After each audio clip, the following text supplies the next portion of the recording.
Você sabe por que a maior parte dos candidatos passam na primeira fase, mas não passam na segunda, na fase escrita? Porque não obedecem os 6 pilares que eu vou demonstrar para vocês no vídeo de hoje e também os conselhos que eu vou dar na hora H sobre como você faz, de fato, a prova discursiva de peças e sentenças.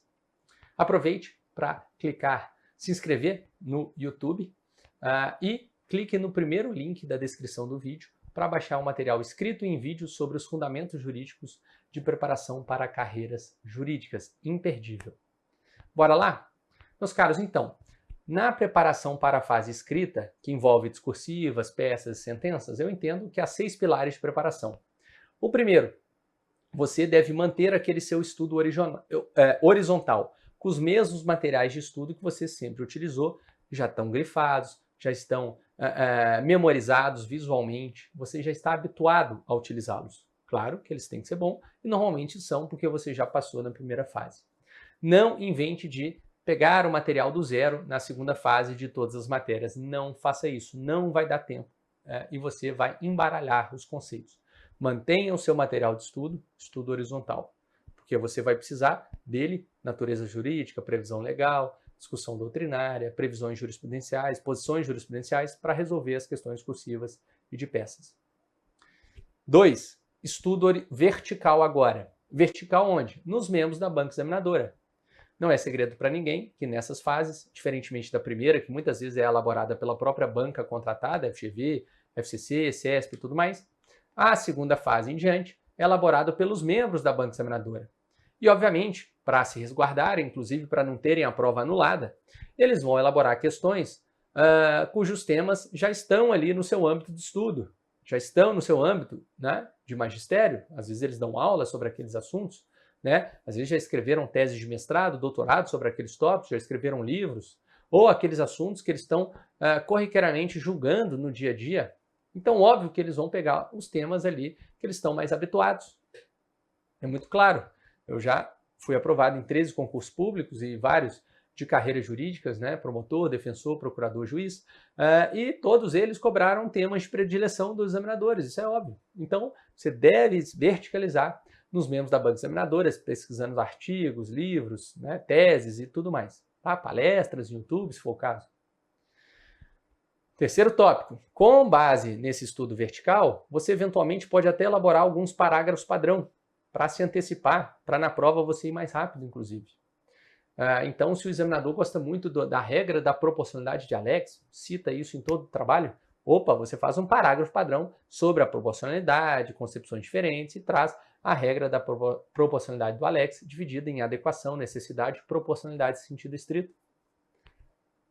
E na hora da prova, isso vai fluir mais rápido, o examinador vai ficar até impressionado com as citações que você fizer e tudo mais. E, pô, aquilo ali saiu bem rapidinho. Ótimo. Ganha tempo para as demais. Né? Eu não gosto de ficar fazendo um resumo de tudo, mas pelo menos um parágrafo padrão ou outro ali, importante para peça ou discursiva, acho interessante. Tá? 4.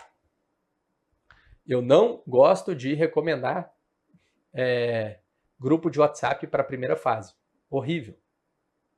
Mas para a segunda fase em diante, acho interessante, porque você vai ter contato com os outros candidatos aprovados, com os futuros colegas, você vai saber informações de dentro ali, né, normalmente da instituição, muitas vezes estagiário ou técnico, analista, etc., está ali dentro, sabe quando vai ser a prova, mais ou menos, quando estão especulando, se vai haver troca de examinador ou não. Né, vocês, inclusive, dividem trabalhos. Olha, vocês, esse grupo aqui, pesquisam sobre o membro X. Nós vamos pesquisar sobre esse outro desembargador, ou promotor, procurador, enfim. Né? Vocês dividem os trabalhos e compilam aquilo. É muito mais fácil do que você mesmo pesquisar tudo. Muito mais fácil. Né? Divide o trabalho. Né? E faz uma força conjunta ali. Você vê a generosidade nesse grupo, às vezes você vê até o egoísmo, né? A pessoa que quer guardar informação só para ela, não, mas muitas das vezes esses grupos são muito interessantes de debate, não, a posição do examinador é essa, não é bem isso, tomem cuidado, é aquilo. Então, é interessante, é um ambiente bacana para você trocar ideias, trocar informações relevantes para o concurso, tá? E se aprimorar, né?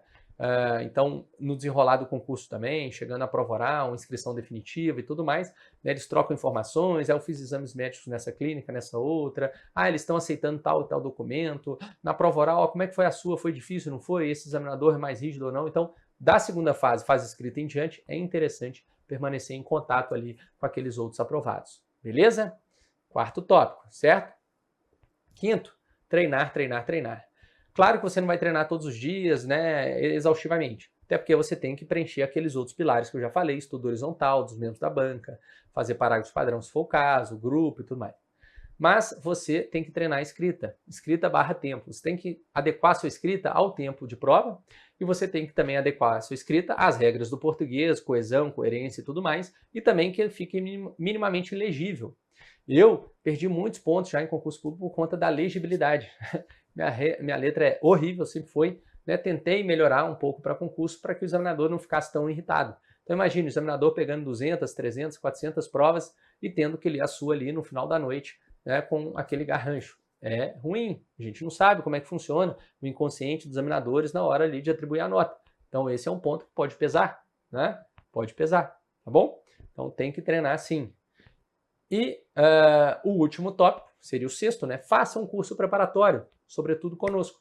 Por quê? Normalmente ele vai reunir esses outros pilares para vocês, colocar aqueles temas que têm maior tendência de cair, com base nos membros da banca examinadora, pesquisa sobre os membros da banca, às vezes resumo de tese, resumo de livros e tudo mais, né? E, sobretudo, simulados com correção individualizada.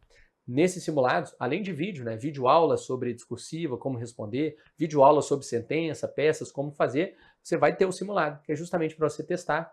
E aí, com aquele feedback individualizado, você vai ter um excelente norte. Eu estou ruim em conteúdo, eu estou desatualizado com a jurisprudência, eu não estou sabendo escrever direito mesmo, coesão, coerência, vamos melhorar e tal. Então, você vai ter um norte, porque fazer essa autoavaliação é muito difícil, sozinho não tem como. Então, você precisa, né, sobretudo, de algum professor, de preferência que já está lá naquela carreira, para que você tenha um feedback muito personalizado e direcionado para a sua aprovação. Tá bom? Professor, tenho esses 6 pilares fundamentais. Agora, e na hora H, o que eu faço? Então, em prova discursiva, eu sugiro que vocês, primeiro, façam uma tempestade de ideias, um brainstorm. O que é relevante ali para aquele assunto? Palavras-chave e tudo mais. 2, numere aquele brainstorm. Isso aqui eu vou falar primeiro, isso aqui depois, isso aqui no desenvolvimento, isso aqui na conclusão, numere. E passe a limpo. Passe a limpo. Não tem como fazer todo o rascunho e depois passar a limpo. Passe a limpo já. Tá? Nesse passar a limpo, eu sugiro o seguinte, né, ordem, na verdade. A ordem é muito interessante, importante. Eu acho melhor o seguinte. Você, primeiro, falar a natureza jurídica, o conceito ali daquele instituto. Depois, você discorrer sobre a previsão legal. Está previsto na Constituição, em leis, em decretos, ou até, está cada vez sendo mais cobrado, tratados internacionais, sobretudo os direitos humanos. Tem status supralegal. Cuidado, né? Em magistratura também, por exemplo, o juiz vai sempre fazer um controle de constitucionalidade e um controle de convencionalidade diante de toda lei que for aplicar. Então, é muito interessante. Então, conceito, natureza jurídica, previsão legal, inclusive, tudo isso que eu falei, Constituição, leis, tratados, tudo mais. 3, discussão jurisprudencial, não, quer dizer, discussão doutrinária, quais as correntes doutrinárias existentes e posição jurisprudencial para fechar. O STJ, o STF se filia a qual corrente? Ponto. Se você souber, você até vai além, o quê? Na posição do examinador. Porque às vezes o examinador critica a posição jurisprudencial do STF e STJ. E aí, claro, cabe a crítica também, você vai se alinhar à posição do seu examinador, se você souber. Se não souber, deixa lá com o STJ e STF. Beleza? Essa estrutura pode até ser utilizada, né? Claro, com adaptações ali nas peças e sentenças. E peças e sentenças, como requer uma estrutura formal mais significativa em relação à discursiva, né? Discursiva não tem estrutura formal muito típica, é muito claro, né? Como você faz uma discursiva, mas a estrutura formal de peças e sentenças é um pouco mais rigorosa. De modo que, no sinal, eu nem olhava ali o enunciado, eu já fazia essa estrutura formal no rascunho, com espaços significativos entre eles, por exemplo, preliminares, né, pedidos pendentes, preliminares, mérito. Depois eu dava uma primeira leitura no enunciado, riscando as preliminares e passando ali por rascunho, só as palavras-chave mesmo. 1, 2, 3, 11 preliminares, por exemplo. Depois eu fazia a segunda leitura com mérito, passava para lá, naquele espaço do mérito. Ok? Passei. E depois já ia direto para a folha de respostas, porque não dá tempo de resolver tudo. Já ia para a folha de resposta rebatendo, por exemplo, os pedidos pendentes e as preliminares. Porque enquanto eu estava fazendo aquilo, por mais que eu tivesse dúvida no mérito, meu cérebro estava trabalhando em segunda marcha para tentar encontrar alguma resposta para aquele mérito. E muitas das vezes a resposta vinha. Estava fazendo uma peça, vou fazer a introdução pelo menos, vou entrando. De repente vinha a solução lá final daquele caso. Então é muito interessante você também não perder tanto tempo tentando destrinchar tudo até o final, que às vezes, né, o tempo de prova vai acabar. Então, pelo menos destrincha ali pedidos pendentes, preliminares, mérito, mais ou menos ali. Já, claro, você já vai imaginando um pouco a solução, mas não precisa ter certeza. Porque no início você já vai começar a passar para a folha de resposta pelo menos aquela estrutura inicial, porque a resposta vai vindo. E aí, claro, você vai discorrendo sobre tudo, tá? Então, olha o passo a passo. Estrutura formal, preliminares, mérito, depois vai discorrendo.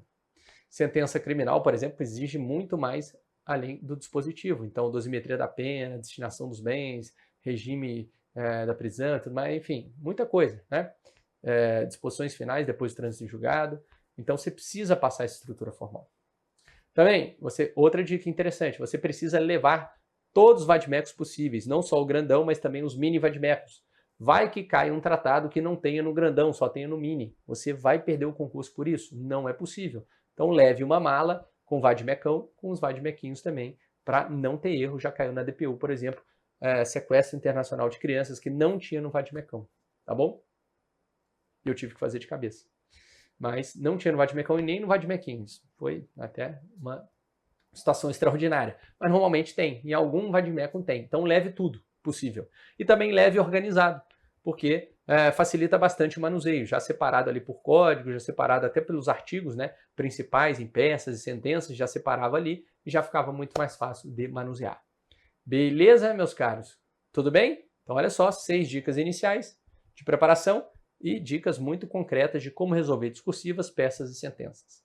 Se você gostou, dê o seu like aí no vídeo, também se inscreva no canal e mais, baixe o material gratuito sobre fundamentos jurídicos de preparação para a carreira jurídica.